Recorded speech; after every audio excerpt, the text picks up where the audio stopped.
नमस्कार, मी पंजाब डक मी आलो आहे वांजोळे या ठिकाणी. हे वांजोळ्याचं पुनर्वसन तालुका मंठा आहे. तर काल मध्ये 14 जूनला या ठिकाणी दुपारी 2 वाजता या मंदिराच्या कळसावर वीज पडलेली आहे. तर पाहू शकता हे मंदिराचा कळस आहे. तर मी म्हणत असून भविष्यामध्ये मंदिराच्या कळसावर वीज पडतील आणि बाजूच्या घरावर पडणार नाही. मग हे कळस वीज वाचितं त्याचं शास्त्रीय कारण तर मी बरेच वेळ सांगितलेलं आहे. तर हे वांजोळ्या ठिकाणी पडलेली वीज आहे. जीवितहानी कुठं काही झालेली नाही.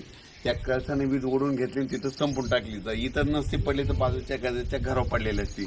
मी म्हणत असताना भविष्यात मंदिराच्या कळसा वीज पडते आणि या ठिकाणून महाराष्ट्रातल्या शेतकऱ्याला अंदाज देणार आहे.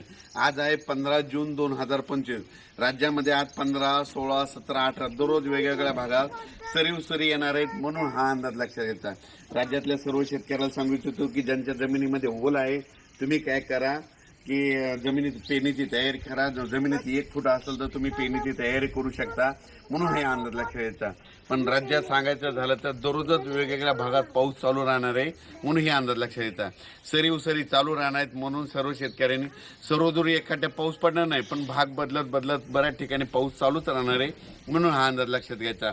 पूर्व विदर्भ, पश्चिम विदर्भ, दक्षिण महाराष्ट्र, उत्तर महाराष्ट्र, कोकणपट्टी, खानदेश, मराठवाडा या सगळ्या भागामध्ये वेगवेगळ्या भागामध्ये दररोजच पाऊस आहे. एकदम पाऊस काय उघडणार नाही, त्याच्यामुळे काही चिंता करायची गरज नाही.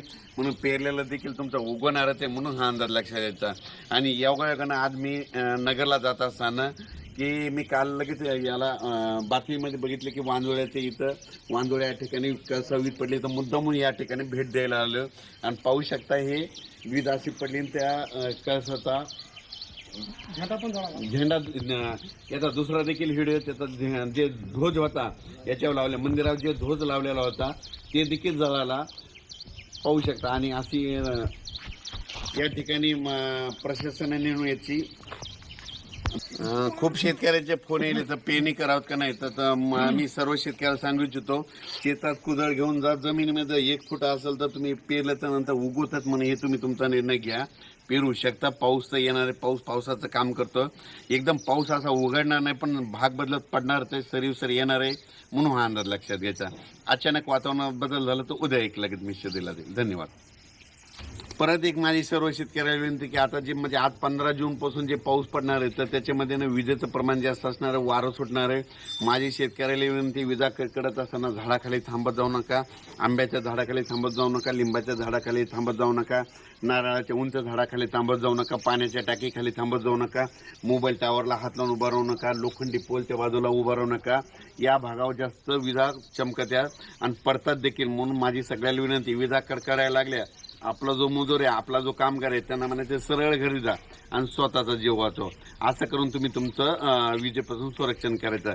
कालच आमच्या बाजूला डासाळा 13 किलोमीटर आहे तिथे एक मुलगी कापूस लावत असताना विजा कडकडू लागल्या म्हणून ते झाडाखाली थांबल्याच्या नंतर त्यांच्या अंगावर वीज पडली ती मुलगी दगावली.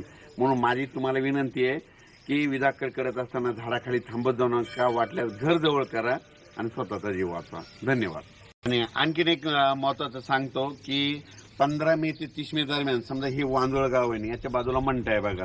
तर वांजोळ्याला पाऊस पडला 15 मे ते 30 मे दरम्यान पुनर्वसन आणि तिकडे जर नाही पडला तर येणाऱ्या पावसाळ्यामध्ये इथं दररोज येत आहे पण त्या गावाला जातच नाही. अशी परिस्थिती दरवर्षी होते. म्हणून तुम्ही तुमचं लक्षात घ्यायचं.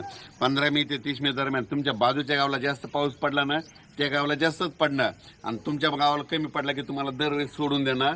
म्हणून हे लक्षात घ्यायचं. मग तुम्हाला फक्त मोजकात पाऊस पडतो. मग तुम्हाला पाऊस कधी येणार तर तुम्हाला 20 सप्टेंबर नंतर जास्त पाऊस पडतो भाग बदलून पाऊस आल्याच्या नंतर. म्हणून हे लक्षात घ्यायचं. म्हणून सर्वांना सांगू इच्छितो की आपण आपल्या पेरणीचा निर्णय स्वतः घ्यावा. धन्यवाद.